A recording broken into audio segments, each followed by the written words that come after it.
निकाय चुनाव 2023 की घोषणा होने के बाद चुनावी तारीखों का भी ऐलान हो चुका है। सभी राजनीतिक दलों ने अपने प्रत्याशियों की सूची जारी कर दी है। बात करते हैं बहजोई नगर पालिका की, तो यहाँ से एक बार फिर से राजेश शंकर राजू पर भारतीय जनता पार्टी ने अपना भरोसा जताकर उनको यहाँ से टिकट दिया है। हमारे साथ राजेश शंकर राजू हैं, उनसे हम खास बातचीत करेंगे और पूछेंगे कि पिछली बार जो हार की वजह थी वो क्या थी और इस बार की क्या तैयारी हैं। R20 न्यूज़ में राजू जी आपका बहुत बहुत स्वागत है। पिछली बार जो हार का सामना करना पड़ा था उस खाई को कहां तक पाट पाए हैं आप? नमस्कार सभी R20 के चैनल के सब्सक्राइबर को मेरी तरफ से नमस्कार। जैसा कि आपने प्रश्न किया कि पिछली बार की हार को कैसे पाटेंगे, तो 5 सालों में बहुत बड़ा परिवर्तन आ चुका है।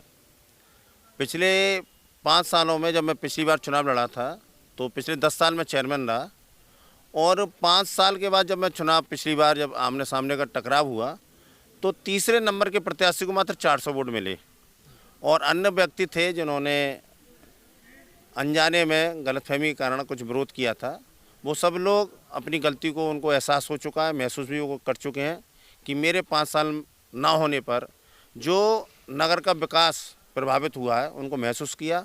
और आज आपने देखा होगा टिकट घोषणा के तत्काल बाद जिस प्रकार से शहर के हर जाति विशेष जाति में, हर व्यक्ति में जो उत्साह था, हर गली मोहल्ले में पटाखे छोड़कर दीपावली मनाना, मेरे नगर में प्रवेश करते कारण सैकड़ों की संख्या में उत्साही युवक मेरे को स्वागत के लिए वहाँ एकत्रित हो गए। ये एक 5 साल के अवधि में जो नाकामी पिछले चेयरमैन की थी उसकी परिणति तिथि थी। और आपने देखा होगा, आपने निरंतर महसूस भी किया होगा कि लोगों का अपार स्नेह प्रेम जो पूर्व में 10 साल मुझे मिला था इस बार भी मिलेगा। रमेश चंद बादशाह ने कहा कि हमने भरपूर विकास किया है बहजोई के अंदर।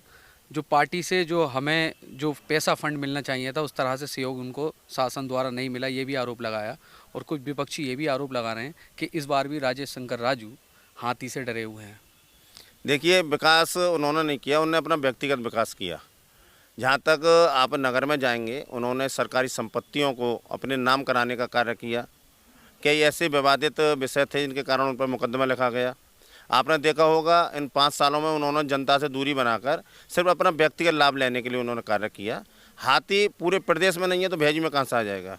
आप देखेंगे निश्चित रूप से जो भी प्रतिद्वंदी हैं मेरे, उन सब की जमानत जब्त होगी। और पोलिंग का 70% वोट लेकर मैं भारतीय जनता पार्टी ने मुझ पर चौथी बार विश्वास किया है, तो मैं ऐतिहासिक जीत दर्ज करूंगा, इसमें कहीं भी कोई शंका नहीं है। राजू जी, बात करते हैं बहजोई नगर पालिका की, तो कई इलाके ऐसे हैं जहां पर जल भराव की समस्याएं हैं और निरंतर लोग सोशल मीडिया पर भी इन समस्याओं को उठा रहे हैं। क्या कोई ऐसा प्लान रूपरेखा तैयार की है जो चेयरमैन बनने के बाद अगर जनता यहाँ की विश्वास जताती है तो उस पर काम किया जाएगा? निश्चित रूप से किया जाएगा। और आपने जो विषय उठाया निश्चित रूप से वो चिंता का विषय है। 5 साल में नगर में कोई भी नाले का निर्माण नहीं हुआ। मैं 10 साल चेयरमैन था, मैंने नगर से बाहर तक नाले बनवाए थे। वो जो नाले शेष, चूँकि मैं चेयरमैन 10 साल विपक्ष में रहा, सपा बसपा की सरकार में मुझे जनता ने मौका दिया, और जब मैं सरकार का लाभ नगर के व्यक्तियों को देता, परंतु मैं समीकरण के आधार पर चुनाव हार गया। जो मैंने विकास कार्य छोड़ा था उसमें उन्होंने विकास को बढ़ाया नहीं। आपने देखा होगा जो नाले मैंने अपने समय में बनवाए थे वो यथास्थिति में, उनको आगे नहीं बढ़ाया गया। जल निकासी की समस्या नगर में है, इसको स्वीकार करने में कहीं कोई शंका नहीं है। निश्चित रूप से सरकार के सहयोग से हमने पहले भी योजना बनाई थी, सरकार में 5 साल होने पर हम उस योजना को अंजाम देते, परंतु वो सरकार में चुनाव में हार गया, उस कारण वो योजना फलीभूत नहीं हुई। निश्चित रूप से हम जल निकासी को लेकर और स्वच्छता को लेकर भारतीय जनता पार्टी की योजना भी है, माननीय मोदी जी का सपना भी है, हर शहर स्वच्छ हो, निर्मल हो और जल निकासी की प्रॉपर तरीके से योजना हमारे मन में है। निश्चित रूप से हम जीतने के तत्काल बार सबसे ज़्यादा अगर किसी चीज़ पर मेरा फोकस होगा तो वो जल निकासी पर ही होगा। पिछली बार जो आपकी हार की वजह रही तो एक गुट ऐसा रहा बहजोई के अंदर जिसने भीतरघात आपको किया। बताते हैं लोग, जो जानकारी है कि वो गुट फिर से सक्रिय है, फिर से एक बार राजेश शंकर राजू को अंदर भीतरघात हो सकता है। ऐसा नहीं है, पार्टी उस विषय में संज्ञान पार्टी ने पिछली बार लिया था। सब लोग पुनः चुनाव लड़ाएंगे ऐसा मेरा विश्वास है। कोई गुट नहीं है, सब पार्टी के निष्ठावान कार्यकर्ता हैं। निश्चित रूप से जो पिछली बार गलतफहमी पैदा हो गई थी इस बार दूर होंगी और सभी गुट एकजुटता के साथ भारतीय जनता पार्टी प्रत्याशी जिताएंगे। राजेश शंकर चुनाव नहीं लड़ रहे हैं, ये चुनाव भारतीय जनता पार्टी लड़ रही है। हर सीट पर कमल का फूल लड़ रहा है। सब लोग पुरानी गलती को ना दोहराते हुए पुनः एकजुटता के साथ भारतीय जनता पार्टी के प्रत्याशी को विजयी बनाएंगे, ऐसा मेरा विश्वास है। राजू भाई, एक सवाल हमारा ये भी है कि जैसे जिस तरह से रमेश चंद बादशाह के खिलाफ मुकदमा दर्ज हुआ था, उन पर आरोप लगे थे ज़मीन पर कब्जा कराने के, एफआईआर उसमें दर्ज है, वो अभी तक कार्रवाई बिल्कुल पेंडिंग में पड़ी हुई है। उसमें ये भी कहा गया कि ये पूरी कार्रवाई कराने में राजेश शंकर राजू सबसे आगे रहे। अगर आपको मौका मिलेगा तो इस जो पेंडिंग सी पड़ी हुई है उसको आगे बढ़ाएंगे? निश्चित रूप से कोई व्यक्ति किसी भी दायित्व पर हो, अगर वो सरकारी संपत्ति को अपना व्यक्तिगत कराना चाहेगा, वो किसी कीमत पर सफल नहीं होगा। सरकार बहुत सजग है। आप देख रहे होंगे भूमाफियाओं के खिलाफ सरकार ने किस प्रकार से प्रभावी कार्रवाई की है। सरकार के संज्ञान में विषय है, प्रशासन के संज्ञान में भी विषय है। चूँकि पूरा विषय कोर्ट में है, तो इसलिए कोर्ट को संज्ञान में लेते हुए, विश्वास में लेते हुए निश्चित रूप से जिन व्यक्तियों ने पद का दुरुपयोग किया उनके खिलाफ सरकार के सहयोग से और कोर्ट के सहयोग से प्रभावी कार्रवाई कराई जाएगी। एक चीज़ और है, पब्लिक ये भी जानना चाहती है कि जिस तरह से भ्रष्टाचार तमाम होता रहा, आरोप प्रत्यारोप मामला चलता रहा, जैसे आपको मौका मिलेगा तो भ्रष्टाचार पर पहली नकेल क्या कसना चाहेंगे? देखिए, भ्रष्टाचार किसी भी क्षेत्र में नहीं होना चाहिए।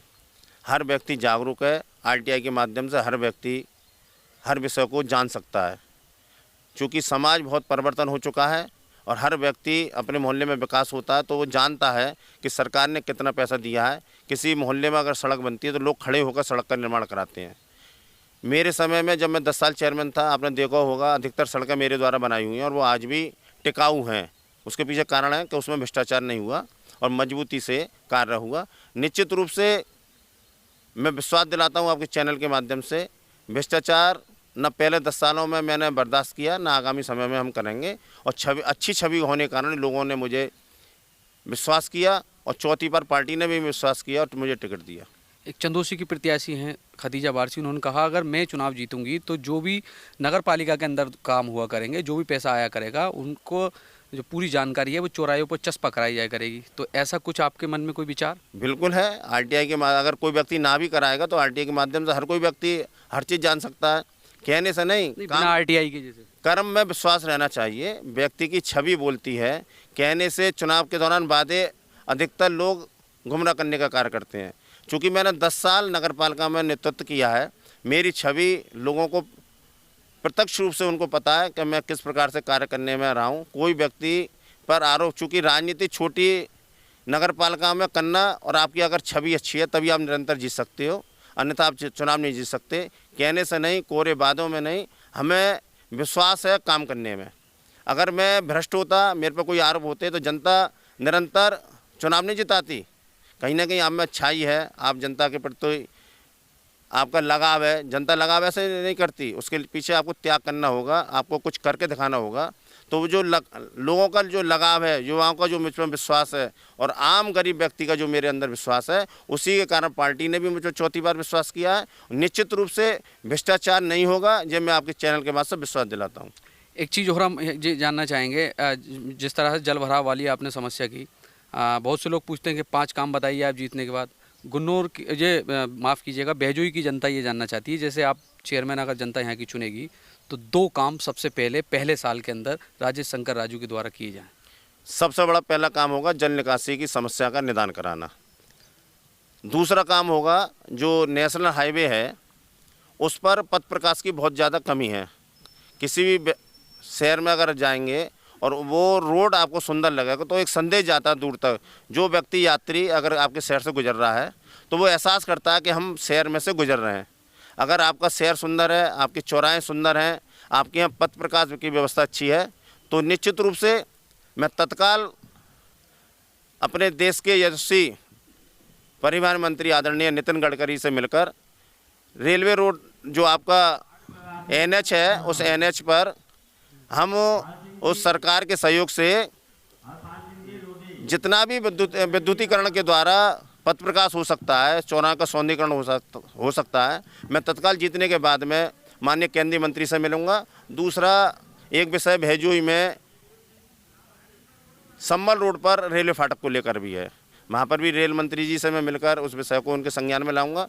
पिछले दिनों मैंने मोबाइल पर रेल प्रबंधक जी से बात की थी, उनके विषय में मैंने संज्ञान दिया। चूँकि बड़ा काम है और बिना रेल मंत्री जी के सहयोग से वो संपन्न नहीं होगा। तो पहली प्राथमिकता जीतने के बाद तत्काल केंद्रीय परिवहन मंत्री आदरणीय नितिन गडकरी जी से और आदरणीय वैष्णव जी से मिलकर उन दो समस्याओं को निदान कराने का भी प्रयास करूँगा। ये थे भारतीय जनता पार्टी के उम्मीदवार राजेश शंकर राजू, जिन पर भारतीय जनता पार्टी ने चौथी बार विश्वास जताया है और 2 बार लगातार बहजोई नगरपालिका से चेयरमैन रह चुके हैं। राजेश शंकर राजू ने कहा, अगर मुझ पर यहाँ की जनता विश्वास जताती है तो बहजोई का चौमुखी विकास युद्ध स्तर पर किया जाएगा। अब राजेश शंकर राजू के इन बातों में कितनी सच्चाई और कितना दम है, ये चुनाव परिणाम आने के बाद पता चलेगा। उसके बाद पता चलेगा जिस तरह से जल निकासी की समस्या है बहजोई के अंदर, वो दूर हो पाती है या नहीं हो पाती है। अगर आपको ये वीडियो हमारा पसंद आया हो तो पेज को फॉलो करना ना भूलें। अगर आप ये वीडियो हमारा यूट्यूब पर देख रहे हैं तो हमारे चैनल को सब्सक्राइब करें और वीडियो को भी आगे शेयर करना ना भूलें।